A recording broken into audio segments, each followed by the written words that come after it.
지난주에 예수님께서 고향에서 동일하게 복음을 가르치고 전하시지만 예수님의 고향 사람들은 예수님의 가르침을 받고서 놀라기는 하지만 그가 목수이며 누구의 형제, 누구의 자매인지를 알기 때문에 그 사람은 평범한 사람으로서 전혀 이러한 가르침을 전할 수 없다 하면서 예수님의 가르침을 배척하는 것을 볼 수 있었습니다.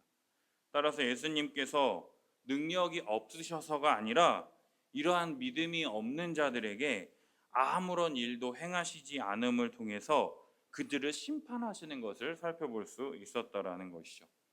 인간의 전적인 부패와 어두움, 죄 때문에 복음이 선포되어도 하나님께서 은혜로 그들의 눈을 열어주시지 않는다면 인간은 복음을 배척할 수밖에 없다라는 것이죠. 그럼에도 불구하고 예수님은 나사렛을 제외한 모든 지역을 두루 다니시면서 복음을 가르치십니다. 또한 제자들을 둘씩 보내시며 더러운 귀신을 제어하는 권능을 주시며 지팡이 외에는 아무것도 가지지 말고 복음을 듣고 반응하는 자의 집에 들어가서 그곳을 떠날 때까지 거기 유하며 복음을 듣지 않거든 발에 먼지를 떨어버려 증거를 삼으라 말씀하심을 통해서 제자들이 더욱 활발하게 복음을 증거함을 통해서 믿는 사람들이 점점 많아지는 것을 살펴볼 수 있었습니다. 따라서 예수님이 말씀하신 대로 선지자가 고향을 제외하고 다른 곳에서는 높임을 받지 못함이 없다라고 말씀하신 그대로 모든 것이 성취되어지는 것을 볼 수 있었다라는 것이죠. 그렇다면 오늘은 또 어떤 일이 펼쳐질지 오늘 함께 살펴보도록 하겠습니다. 자, 우리 14절에서 16절 한번 읽겠습니다. 시작. 이에 예수의 이름이 드러난지라 헤롯 왕이 듣고 이르되 이는 세례 요한이 죽은 자 가운데서 살아났도다. 그러므로 이런 능력이 그 속에서 일어나느니라 하고 어떤 이는 그가 엘리야라 하고 또 어떤 이는 그가 선지자니 옛 선지자 중에 하나와 같다 하되 헤롯은 듣고 이르되 내가 목벤 요한 그가 살아났다 하더라. 아멘. 첫 번째로요, 성령님의 은혜가 없이는요 예수 그리스도를 올바르게 믿을 수 없다라는 것이에요. 예수님의 말씀대로 선지자가 고향과 친척과 자기 집 외에서는 존경을 받지 못함이 없느니라 말씀하신 것처럼 예수님의 이름이 저녁에 드러나게 됩니다. 나사렛을 제외한 모든 지역에 예수님의 이름이 드러나게 됩니다. 그것도 당연한 것이요. 복음을 전하고 귀신을 쫓아내고 많은 병자들에게 기름을 발라 고치게 되니까 이에 예수의 이름이 드러나게 됐다라는 거죠. 예수님께만 가면 귀신들이 쫓겨난다. 예수님께만 가면 기름을 발라 고쳐주게 된다라고 하는 일들 때문에 예수님의 소문이 막 퍼지게 되었다라는 것이에요. 드러났다라고 하는 이 파네로스라고 하는 이 단어는요, 마음, 감각, 판단 등에 명확하게 드러나다라고 하는 뜻이 있어요. 그래서 마음, 생각, 감각, 판단, 이것을 통해서 명확하게 예수님이 특별하신 분, 우리를 고쳐주실 만한 분, 우리를 회복해 하시는 분이라는 것을 마음 가운데서부터 생각 가운데부터 모든 것들을 종합해서 다 명확하게 드러난다라고 하는 뜻이 있어요. 따라서 예수님의 이름이요, 나사렛을 제외하고는 모든 지역에 이렇게 광범위하게 잘 알려지게 된다라는 것이죠. 제자들의 사역을 통해서 예수님의 이름이 광범위하게 잘 알려지게 됩니다. 그런데 갑자기 여기서 헤롯이라고 하는 인물이 등장하게 됩니다. 헤롯은 분봉왕 헤롯 안티파스를 말하는 것이에요. 로마가 유럽을 통일했잖아요. 그리고 식민지를 삼았을 때 그곳을 다스리는 왕을 세워서 그곳을 지키게 했다라는 것이죠. 따라서 우리로 이야기하자면 지금의 도지사 정도 되는 사람이 이 헤롯 안티파스라고 할 수 있다라는 것이죠. 그런데 그 헤롯이 예수님에 대해서 듣고 뭐라고 하느냐? 14장 후반절에 보면 이는 세례 요한이 죽은 자 가운데서 살아났도다. 그러므로 이런 능력이 그 속에서 일어나느니라. 갑자기 예수님의 이름을 듣고서 세례 요한이 죽은 자 가운데에서 살아났다. 그렇지 않고서는 이런 능력이 그에게 일어날 수 없다라고 말한다라는 것이죠. 첫 번째로요, 사람들은요 예수님을 세례 요한이 죽은 자 가운데서 살아났다라고 생각을 했다라는 것이에요. 여러분, 근데요 세례 요한은요 죽기 전에 무슨 사역을 했냐면 광야에서, 사막에서 낙타 털옷을 입고 석청을 먹으면서 회개하라 하나님의 나라가 가까이 왔다라고 말하면서 회개의 세례를 전파하는 자였습니다. 세례 요한은요 한 번도 기적을 일으킨 적이 없는 사람이라는 거예요. 그리고 세례 요한은요, 나는 내 뒤에 오실 분의 길을 예비하러 왔다. 나는 그분의 신발끈조차 풀 수 없는 너무나도 작은 자라고 이야기하면서 나를 보지 말고 내 뒤에 오시는 그분을 바라보라라고 외쳤다라는 것이죠. 그런데 지금 사람들이 뭐라 그러고 있어요? 예수님을 세례 요한이 죽은 자 가운데서 살아났다. 맞아요? 틀려요? 틀린 거죠. 예수님은 예수님이고 세례 요한은 세례 요한이잖아요. 그리고 세례 요한이 말한 대로 내 뒤에 오실 분을 나는 예비하러 왔다라고 했기 때문에 세례 요한의 말을 들으면 누구를 바라봐야 되는 거예요? 예수님을 바라봐야 된다라는 것이죠. 근데 그들은요 예수님이 누구이신지, 예수님이 일으키시는 기적이 무엇이신지 볼 수 없었다라는 거예요. 우리 15절 한번 다시 한번 읽어볼까요? 시작. 어떤 이는 그가 엘리야라 하고 또 어떤 이는 그가 선지자니 옛 선지자 중에 하나와 같다 하되. 아멘. 두 번째, 어떤 사람은요 예수님을 엘리야라고 말하기도 했습니다. 왜 엘리야라고 했느냐? 구약 성경을 잘 알고 있는 사람들은요 예수님이 죽지 않고 불병거를 타고 하늘로 들려진 위대한 선지자 엘리야가 다시 이 땅에 왔다라고 생각을 했습니다.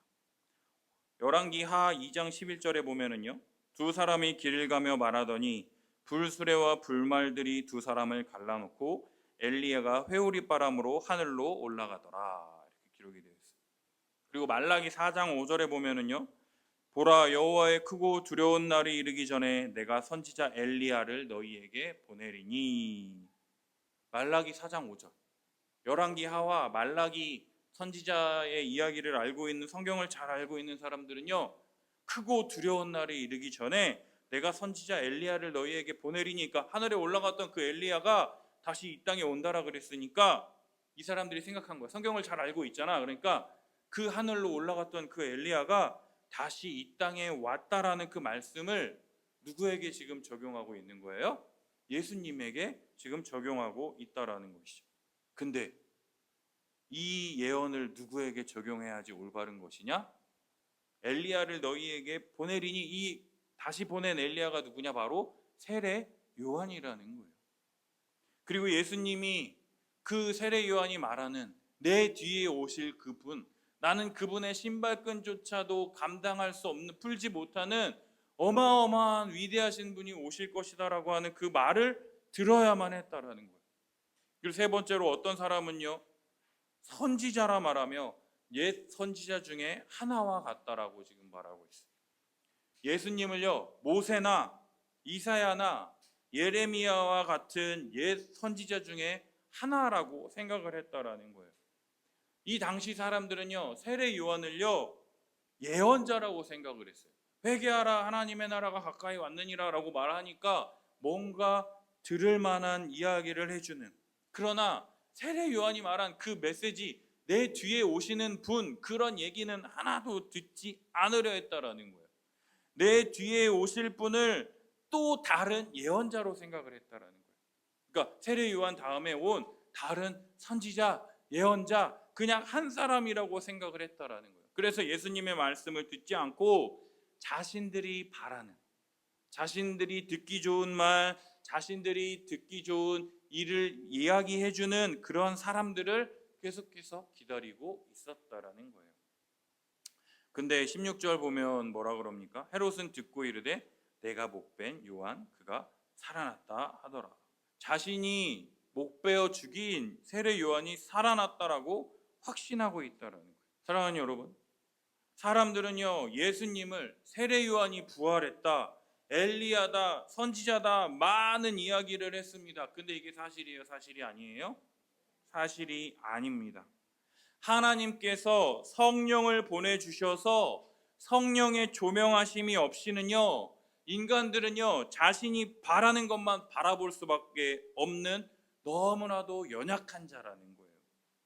성령의 조명하심을 통해서 모든 것을 올바로 바라볼 때 인간의 죄를 구하러 이 땅에 오신 예수 그리스도, 메시아, 구원자로서 예수 그리스도를 참되게 바라볼 수 있다라는 것이죠. 성령의 조명하심, 깨닫게 하심이 없다면 아무리 가까이서 예수님의 기적을 수도 없이 보고 예수님에 대한 소문을 수도 없이 들을지라도 예수님을 나의 구주로 받아들일 수가 없다라는 거예요. 성령의 조명하심. 성령님께서 이것을 깨닫고 믿을 수 있도록 우리들에게 은혜를 주셔야지만 가능하다라는 것이죠. 그렇다면 헤롯이 죽인 세례 요한이 다시 살아났다라고 하는 확실한 근거가 무엇인지 궁금하죠. 지금 헤롯은 세례 요한이 살아났다라고 지금 확신하고 있잖아요. 그 근거가 무엇인지 17절에서 20절까지 나와 있는데요. 우리 함께 읽도록 하겠습니다. 시작.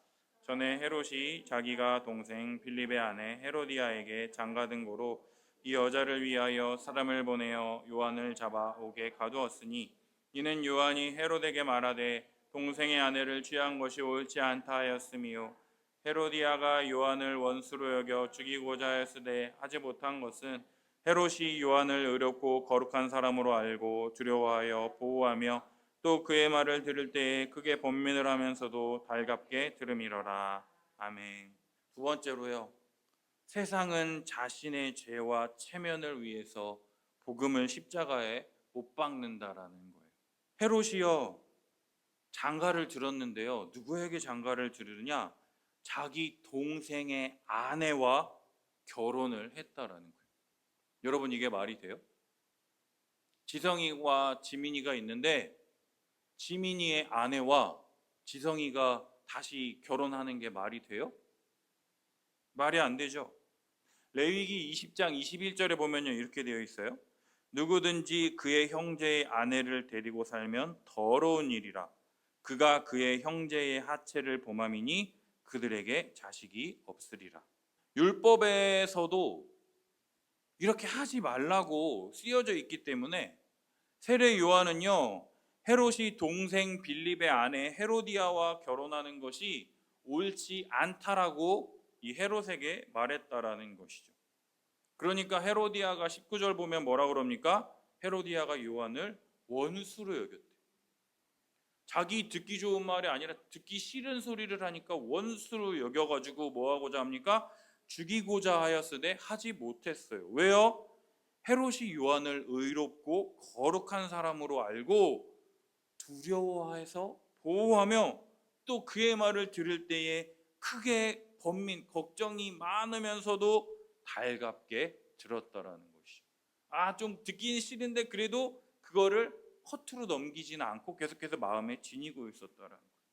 따라서요 헤로디아는 요한을 원수로 여겨 죽이고자 했지만 이 헤롯은 그를 의롭고 거룩한 사람이라 생각해서 두려워했다라는 거예요.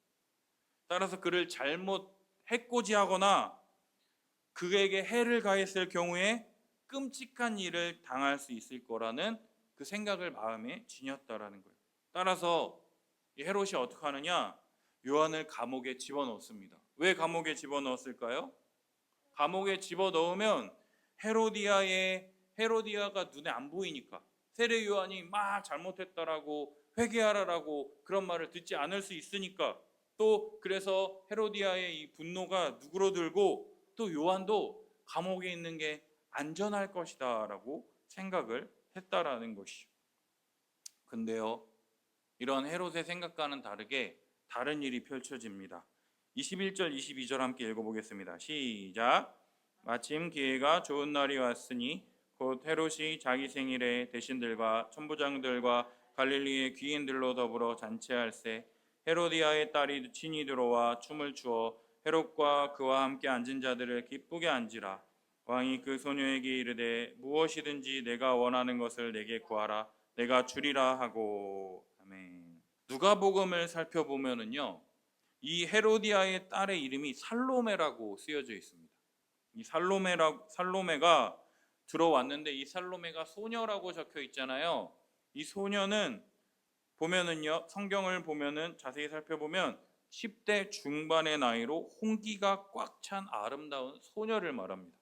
그래서 이 살로메가 한 17, 18세에 지금 당장 시집을 가서 자녀를 낳아도 전혀 무방한, 이상이 없는 그러한 아리따운 소녀라고 말한다라는 거예요. 근데 그 살로메가 들어와가지고 이 아버지의 생일날 모든 자기 부하들과 함께 중요한 사람들이 와가지고 술을 마시면서 포도주를 마시면서 막 기뻐하고 있을 때 이 살로메가 들어와서 뭘 하느냐? 사람들 앞에서 춤을 추기 시작한다라는 거예요. 여러분 생각해 보세요. 술 취한 사람들 앞에서 어떤 춤을 추었을까요? 예쁜 춤? 어떤 예쁜 춤? 어떤 춤을 추었을까요? 사람들이 술이 알딸딸하게 취해 있어. 그래서 대부분의 학자들이 말하는 게 뭐냐면, 술 취한 사람들 앞에서 선정적이며 자극적인 춤을 추었을 것이다라고 얘기를 한다라는 거예요. 막 가슴이 이렇게 확 드러난 옷을 입고 막 허리와 엉덩이를 흔들면서 막 이렇게 그러한 춤을 추니까 사람들이 어떻게 했을까요? 환호한다라는 것이. 우리 그 워터밤이라고 요새 더우니까 막 젊은 언니 오빠들이 막 축제 같은 걸 하면은 거기서 가수들이 어떻게 합니까? 막 옷을 막 벗고 막 나오면은 막 소리 지르고 막 난리치잖아요. 그런 것처럼 이 살로메가 워낙 선정적이고 워낙 강렬한 그런 춤을 추다 보니까 많은 사람들이 흥분하고 환호하고 와 한다라는 거예요. 그러자 헤롯 왕이 그녀에게 말합니다. 22절. 그 소녀에게 이르되 무엇이든지 내가 원하는 것을 내게 구하라. 내가 주리라. 23절. 또 맹세하기를 내가 내게 구하면 내 나라의 절반까지로 주리라. 이렇게 말한다라는 거죠. 헤롯은요, 도지사로서의 권한은 있지만 그가 가진 나라의 절반까지 준다고 할 정도로 그런 권한은 없습니다. 왜요? 그 나라는 누구의 나라예요? 로마 황제의 나라라는 것이죠. 따라서 그냥 그렇게 땅을 줄 수 없어요. 내 나라라는 게 없어. 자기가 다스릴 수는 있지만 그 땅을 줄 수는 없다라는 거예요. 그러나 그 분위기를 후끈 달아오르게 만든 그 딸에게 기분 좋은 나머지 자신의 체면과 권한을 넘어서는 경솔한 언행을 지금 했다라는 것이죠. 그러니까 24절, 25절 함께 읽겠습니다. 시작. 그가 나가서 그 어머니에게 말하되 내가 무엇을 구하리이까? 그 어머니가 이르되 세례 요한의 머리를 구하라 하니 그가 곧 왕에게 급히 들어가 구하여 이르되 세례 요한의 머리를 소반에 얹어 곧 내게 주시기를 원하옵나이다 하니. 헤로디아가 그토록 미워하고 죽이려고 했던, 그러나 할 수 없었던 그 세례 요한을 죽일 기회가 드디어 왔다라는 거예요. 내가 원하는 것을 구하라, 내 나라의 절반까지도 주리라 라고 말했으니까 이 살로메가 엄마한테 바로 나가가지고, 우리 해솔이처럼 착했나 봐요. 그러니까 엄마한테 가가지고 엄마 뭐 해달라 그럴까요? 그러니까는 뭐 하는 거예요? 세례 요한의 머리를 쟁반에 담아가지고 달라고 지금 얘기하는 거예요. 그러니까 이 살로메가 엄마 말 듣고 바로 왕에게 가서 세례 요한의 머리를 못 베어 쟁반에다가 주십시오라고 말하고 있다는 거예요. 여러분, 죽은 사람의 머리를 선물로 받는다라고 하는 게 무슨 유익이 있습니까? 그거 보면 좋을 것 같아요?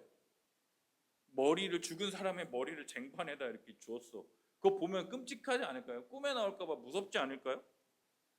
그러나 이 헤로디아는요, 자신을 비난하고 손가락질하고 힐난하는 그러한 사람이 죽고 자신이 승리했다라고 하는 승리에 도취되어 있는, 이건 남자들이, 장군들이 전쟁에서 승리하고 돌아올 때 목을 베어가지고 들고 오는 그러한 일들을 지금 누가 하고 있는 거예요? 헤로디아가 지금 하고 있다라는 거죠. 내가 이겼다, 내가 이자와 싸워 승리했다라고 하는, 여자로서는 해서 안 되는 끔찍한 일을 지금 이 헤로디아가 하고 있다라는 거예요. 그러니까 26절 한번 읽어볼까요? 시작. 왕이 심히 근심하나 자기가 맹세한 것과 그 앉은 자들로 인하여 그를 거절할 수 없는지라. 아멘. 모든 자신의 부하들과 모든 갈릴리의 귀인들이 이 이야기를 들었잖아요. 내 나라의 절반까지도 주겠다라고 하는 그 가운데 세례 요한의 목을 베어달라고 하는 엄청난 요구를 듣자 그제서야 헤롯은 헤로디아의 계략에 빠졌다라는 것을 눈치챘을 거예요. 자기는 그냥 세례 요한을 좀 지키려고 감옥에 두었지만 그것은 헤로디아가 세례 요한을 죽이는 발판이 되었다라는 거죠. 자신이 존경하기도 하고 때로는 두려워하기도 하는 이 거룩한 사람을 자신의 입으로 죽이라고 명령해야 했기 때문에 이 헤롯은 엄청나게 고민했을 것입니다. 그러나 왕의 말 한마디는 엄청난 위력을 지녔기 때문에 만약에 그 약속을 취소한다면 자신의 중요한 손님들과 부하들 앞에서 헤롯은 헤롯이 말하면 쟤는 약속 안 지키는 애야, 믿을 수 없는 사람이며 그냥 저 감옥에 갇힌 하찮은 죄수를 두려워하고 있다라는 것이 만천하에 공개되기 때문에 따라서 헤롯은 자신이 한 맹세와 손님들 앞에서 자신의 명예를 지키기 위해서 이 살로메의 요청을 그대로 받아주게 됩니다. 물론 이 살로메의 요청을 거절할 능력도 있었죠. 그죠? 그러나 그는 안타깝게도 그러한 용기가 없는 사람이었다라는 거예요. 사랑하는 여러분, 헤롯은요 세례 요한을 의롭게 여기고 두려워하고 그의 말을 달갑게는 들었으나 결국 자신이 왕으로서의 체면, 그 세상의 평판을 위해서 세례 요한의 목을 베어버린다라는 것이죠. 이 사건은요 훗날 이 세상이 자신의 기득권과 이익을 위해서 하나님의 아들이신 예수 그리스도를 십자가에 못 박아 버리는 것의 예표라는 거예요. 미리 보여주는 것이다라는 거예요. 세상은요 자신의 이익, 자신의 마음에 바라는 바를 위해서 그것이 누구라 할지라도 하나님의 아들이신 예수 그리스도라 할지라도 십자가에 못 박아 버린다라는 것을 우리들에게 보여준다라는 거예요. 세례 요한이 흘린 피는 십자가에서 예수님이 흘리신 예수 그리스도의 보혈을 바라보게 하는 거룩한 의로운 의미 있는 죽음이라는 것이에요. 그래서 27절, 28절 한번 읽겠습니다. 시작. 왕이 곧 시병 하나를 보내어 요한의 머리를 가져오라 명하니 그 사람이 나가 옥에서 요한을 목베어 그 머리를 소반에 얹어다가 소녀에게 주니 소녀가 이것을 그 어머니에게 주니라. 요한의 제자들이 듣고 와서 시체를 가져다가 장사하니라. 아멘. 헤롯은 자신의 명예와 체면을 지키기 위해서 세례 요한을 죽였습니다. 따라서 거룩한 자, 의로운 세례 요한을 죽였으므로 아까 말했잖아요. 해코지 당할까 봐. 따라서 자기가 세례 요한을 죽였기 때문에 자신에게 두려운 일이 펼쳐질 것이다라고 생각했던 것처럼 따라서 엄청난 두려움을 갖고 계속해서 살아가게 되었다라는 것이죠. 따라서 예수님의 이름이 온 동네에 드러나게 되었을 때 세례 요한이 다시 살아났다라고 확신할 수밖에 없었다라는 거예요. 사랑하는 여러분, 세례 요한의 죽음은 십자가에 달리신 예수님의 그림자라는 거예요. 복음을 전하다가 세상 권력과 죄악에 의해서 목배임 당한 세례 요한의 모습은 세상 죄를 지고 십자가에 죽임 당하실 예수 그리스도의 고난을, 순환을 미리 보여준다라는 것이죠. 세례 요한은 죽음으로도 그리스도의 길을 예비하는 자신에게 주어진 믿음의 길을 걸어간 믿음의 사람이다라는 거예요. 마가복음 5장과 6장을 통해서 알 수 있는 것은요, 예수님에 대한 소식을 모든 사람들이 듣습니다. 그 소문을 듣고 어떤 사람은 믿음을 갖기도 하고 또 어떤 사람들은 믿음이 없어서 예수님이 아무것도 행하시지 않는 예수님의 모습을 볼 수 있다라는 것이죠. 그리고 오늘 본문에서도 예수님의 이름만 듣고도 자신의 잘못으로 인해서 세례 요한이 부활했다 여기며 벌벌 떠는 헤롯의 모습을 볼 수가 있다라는 거예요. 사랑하는 여러분, 믿음, 이 믿음은 예수 그리스도를 믿는 데 있어서 가장 중요합니다. 믿음이 없이는 하나님을 기쁘시게 하지 못하나니 하나님께 나아가는 자는 반드시 그가 계신 것과 또한 자기를 찾는 자들에게 상 주시는 이심을 믿어야 할지니라. 그러나 이 믿음은 우리가 갖고 싶다라고 해서 갖게 되고 나 안 가질래라고 해서 안 가질 수 있는 것이 아니다라는 거예요. 세례 요한처럼 복음을 증언하다 고난받는 삶이 있고 헤롯처럼 세상 욕망을 따라 살다가 두려움에 떨며 망하는 삶이 있다라는 것이죠.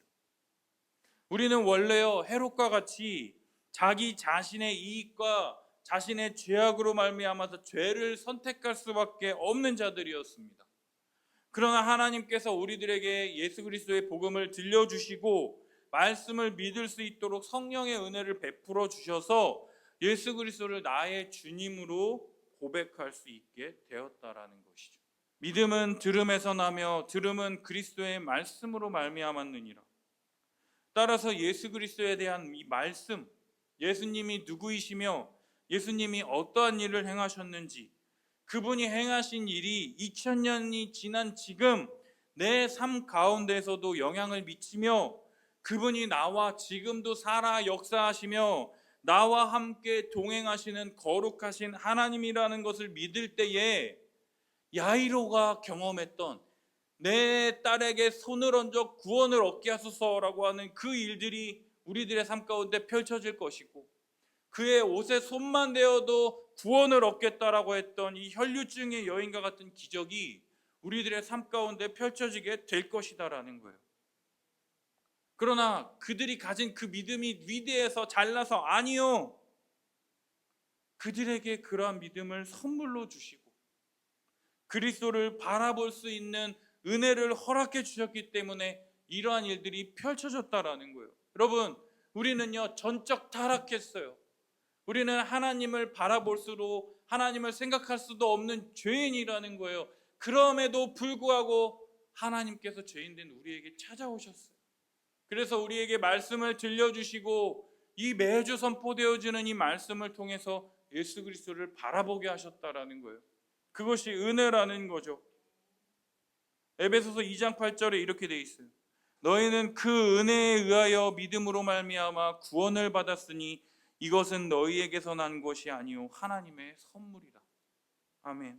이 믿음이 있어서 네가 구원받는다라가 아니라 하나님의 은혜로 이러한 믿음이 생겼음을 인정하고 오직 하나님께 영광 돌리는 나와 같은 죄인에게 예수 그리스도를 바라볼 수 있는 믿음을 선물로 주신 그 하나님의 은혜를 찬양하며 내가 할 수 있는 만큼 이 은혜를 드러내는 그러한 거룩한 삶을 살아가도록 우리에게 은혜를 허락해 주셨다라는 거예요.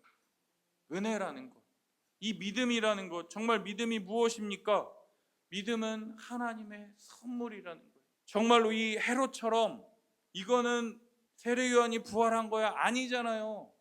예수님이 찾아오셔서 세례 요한이 말한 메시아 구원자로서 예수 그리스도를 바라봐야 되는데 자신의 잘못된 생각으로 계속해서 세례 요한이라고 생각하는 순간 헤롯은 죽을 수밖에 없다라는 거죠. 왜요? 믿음이 없으니까요. 그러나 예수 그리스도의 말씀을 듣고 믿을 때에 성령님께서 우리들에게 깨닫게 해주신다라는 거예요. 이것은 내가 할 수도 없고 성령님께서 은혜를 주셔야지만 감당할 수 있는 일이라는 거죠.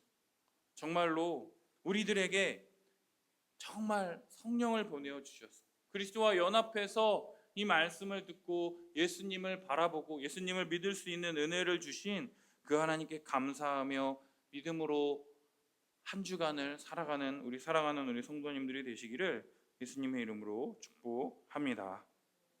기도하겠습니다.